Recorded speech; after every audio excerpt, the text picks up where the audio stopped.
ಎಷ್ಟರ ಮಟ್ಟಿಗೆ ಏನೇನು ಆಗಿದೆ, ಯಾವ್ಯಾವ ರೀತಿಯ ಅನಾಹುತಗಳಾಗಿದೆ, ಎಲ್ಲೆಲ್ಲಿ ಗುಡ್ಡ ಕುಸಿತದ ಘಟನಾವಳಿಗಳು ಸಂಭವಿಸಿವೆ, ಎಲ್ಲಿಂದ ಎಲ್ಲಿ ತನಕ, ಎಲ್ಲಿಂದ ಶುರುವಾಗಿದೆ, ಎಲ್ಲಿ ತನಕ ಬಂದಿದೆ ಇದು ಈ ದುರಂತ ಅನ್ನುವಂಥದ್ದು. ನಮ್ಮ ಪ್ರತಿನಿಧಿ ಅವಿನಾಶ್ ಇದನ್ನು ಎಲ್ಲ ವಿವರಗಳನ್ನು ಕೊಟ್ಟಿದ್ದಾರೆ, ಬನ್ನಿ ನೋಡೋಣ.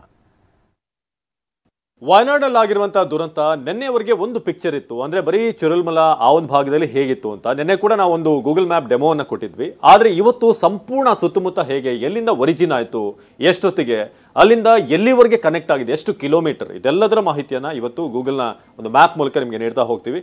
ಬನ್ನಿ ಆರಂಭದಲ್ಲಿ ಆ ಒಂದು ಪ್ರದೇಶವನ್ನು ನೋಡೋಣ. ಯಾವ ಪ್ರದೇಶ ಅಂತ ನಾವು ನೋಡ್ತಾ ಹೋಗೋದಾದ್ರೆ ನೋಡಿ, ಇಲ್ಲಿ ನೀವು ಗಮನಿಸಬಹುದು, ಇದು ಇರುವಳ್ಳಿ ನದಿ, ಇದು ಒರಿಜಿನ್ ಆಗುವಂತ ಭಾಗ, ಒಂದು ಬೆಟ್ಟ ಪ್ರದೇಶ ಇದು. ಸೊ ಇಲ್ಲಿಂದ ಶುರುವಾಗುತ್ತೆ. ಇಲ್ಲಿಂದ ಮಳೆ ಆಲ್ಮೋಸ್ಟ್ ಒಂದು 2:30 3 ಗಂಟೆಗೆ ಜೋರಾಗಿ ಮಳೆ ಶುರುವಾಗ ಇಲ್ಲಿಂದ ಕುಸಿತ ಶುರುವಾಗುತ್ತೆ. ಇಲ್ಲಿಂದ ಕೆಸರು, ಮಣ್ಣು, ಮರದ ದಿಮ್ಮಿ ಎಲ್ಲವೂ ಕೂಡ ಹರಿತಾ ಜೋರಾಗಿ, ಇದು ನಿಮಗೆ ತೋರಿಸ್ತಾ ಇರುವಂಥದ್ದು ಬೇಸಿಗೆ ಸಂದರ್ಭದಲ್ಲಿ ಏನಿತ್ತು ಅಂತ. ಆದರೆ ಈಗ ಇಲ್ಲಿಂದ ಕಂಪ್ಲೀಟ್ ಆಗಿ ಈ ಒಂದು ಏರಿಯಾಗೆ ಬರುತ್ತೆ ನೋಡಿ. ಇದು ಮೊದಲಿಗೆ ಬರುವಂಥ ಪ್ರದೇಶ. ಸೊ ಇಲ್ಲಿ ಮರದ ದಿಮ್ಮಿಗಳು, ಕೆಸರು, ಮುಂಡಕ್ಕೈ, ನಿಮಗೆ ಈಗ ಮುಂಡಕ್ಕೈ ತೋರಿಸ್ತಾ ಇದ್ದೀವಿ. ಈ ಒಂದು ಪಟ್ಟಣವನ್ನು ಕವರ್ ಆಗುತ್ತೆ. ಈಗ ಈ ರೀತಿಯಾಗಿಲ್ಲ ದೃಶ್ಯಗಳು, ಕಂಪ್ಲೀಟ್ ಆಗಿ ಕೊಲ್ಯಾಪ್ಸ್ ಆಗಿದೆ, ಮಣ್ಣಿಂದ ಮುಚ್ಚಿ ಹೋಗಿದೆ. ಅಲ್ಲಿಂದ ಮುಂದುವರಿತಾ ಹಾಗೆ ಈ ಒಂದು ಇರುವಳ್ಳಿ ನದಿ ಏನಿದೆ ಅಲ್ಲಿಂದ ಮುಂದುವರಿತಾ ಈ ಪ್ರದೇಶಕ್ಕೆ ಬರುತ್ತೆ. ನೀವು ಗಮನಿಸಬಹುದು, ಈ ಬೆಟ್ಟದಿಂದ ಬಂದು ನೇರವಾಗಿ ಅಲ್ಲಿಂದ ಕವರ್ ಆಗ್ತಾ ನಿಮಗೆ ಮುಂದೆ ಸಾಗ್ತಾ ಮತ್ತೊಂದು ಏರಿಯಾ ಬರುತ್ತೆ, ಅದು ಶಾಲೆ. ನೀವು TV9 ಸ್ಕ್ರೀನ್ನಲ್ಲಿ ಕೂಡ ನೋಡಿರ್ತೀರಾ. ವೇರಲ್ಮಲದ ಸ್ಕೂಲ್, ಇಲ್ಲಿ ಬಹಳ ಸ್ವಚ್ಛಂದವಾದಂಥ ವಾತಾವರಣ ಇತ್ತು. ಒಂದು ಬ್ರಿಡ್ಜ್ ಕೂಡ ನೀವು ಗಮನಿಸಬಹುದು. ಈ ಒಂದು ಶಾಲೆಯ ಪ್ರದೇಶದಲ್ಲಿ ನಡೆಯುವಂಥ ದುರಂತಗಳು ಏನೇನಾಗಿದೆ, ವೇರಲ್ಮಲ ಸೇತುವೆಯನ್ನು ತೋರಿಸ್ತಾ ಇದ್ದೀವಿ, ಇದು ಕೂಡ ಕೊಲ್ಯಾಪ್ಸ್ ಆಗಿದೆ. ಈಗ ಸೇನಾಪಡೆ ಆ ಒಂದು ಬಿಲ್ಡಿಂಗ್, ಆ ಒಂದು ಬ್ರಿಡ್ಜ್ ಅನ್ನು ಮತ್ತೆ ರೀಬಿಲ್ಡ್ ಮಾಡುವಂಥ ಕೆಲಸವನ್ನ ಮಾಡ್ತಿದ್ದಾರೆ. ಇದೆಲ್ಲ ಕೂಡ ಮುಚ್ಚೋಗಿದೆ. ಇಷ್ಟೂ ಕೂಡ ನೀವೇನೇ ನೋಡ್ತಾ ಇದ್ದೀರಲ್ಲ, ಇದೆಲ್ಲ ಕೂಡ ನಿರ್ನಾಮ ಆಗಿದೆ, ಹೆಸರಿಗೂ ಇಲ್ಲ. ಸೊ ಅಲ್ಲಿಂದ ಹಾಗೆ ಮುಂದುವರಿತಾ ಇರುವಳ್ಳಿ ನದಿ ಏನಿದೆ ಅದು ಸಾಗುವಂಥ ದಾರಿ ನೋಡಿ ಈ ಥರ ಬರುತ್ತೆ, ಮುಂದುವರಿಯುತ್ತೆ.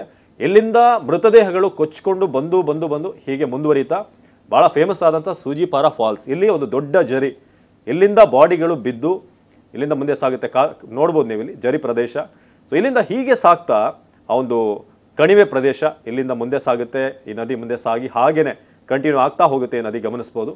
ಸೊ ಇಲ್ಲಿಂದ ಸುಮಾರು ಒಂದು 10-15 ಕಿಲೋಮೀಟರ್ ದೂರದಲ್ಲಿರುವಂಥ ಒಂದು ಪ್ರದೇಶ, ಅದು ಪೋತುಕಲ್ ಮುಂದುವರಿತಾ ನೀವು ಗಮನಿಸ್ಬೋದು. ಈ ನದಿ ಹೀಗೆ ಸಾಗುತ್ತೆ.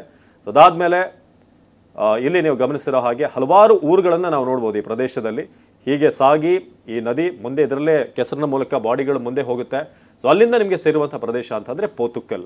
ಸೊ ಈ ಪೋತುಕಲ್ನಲ್ಲಿ ಈಗ ಬಾಡಿಗಳು ಸಿಗ್ತಾ ಇದೆ, ಬಹಳಷ್ಟು ಮಂದಿಯ ದೇಹ, ಸುಮಾರು 10-15 ಕಿಲೋಮೀಟರ್ ದಾಟಿ ಅಂತ.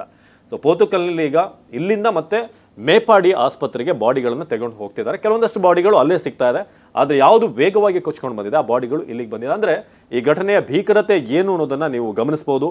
ಇದು ಸದ್ಯಕ್ಕೆ ವಯನಾಡ್ನ ಒಂದು ಚಿತ್ರಣವನ್ನು ನಿಮಗೆ ತೋರಿಸುವಂಥ ಪ್ರಯತ್ನವನ್ನು ಮಾಡಿದ್ವಿ. ಸೊ ಇದು ಕಂಪ್ಲೀಟ್ ಆದಂಥ ಚಿತ್ರಣ, ಎಷ್ಟು ಭೀಕರವಾಗಿತ್ತು ವಯನಾಡ್ನ ದುರಂತ ಅನ್ನೋದು. ಕ್ಯಾಮರಾಮನ್ ಮಹಾದೇವ್ ಜೊತೆ ಅವಿನಾಶ್, TV9 ಬೆಂಗಳೂರು.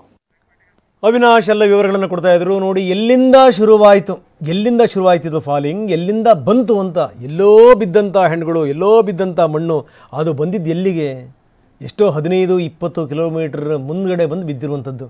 ಹುಡುಕಾಟ ಎಷ್ಟರ ಮಟ್ಟಿಗೆ ಕಷ್ಟ, ಕ್ಲಿಷ್ಟಕರ ನಾವು ನೋಡ್ತಾ ಇದ್ದೀವಿ. ಹೀಗಾಗಿನೇ ಅಂದರೆ ಸೇನೆ, NDRF ತಂಡ ಹಗಲು ಇರಳು ಶ್ರಮ ಪಡ್ತಾ ಇವೆ ಈ ಶವಗಳನ್ನು ಹುಡುಕ್ಲಿಕ್ಕೆ.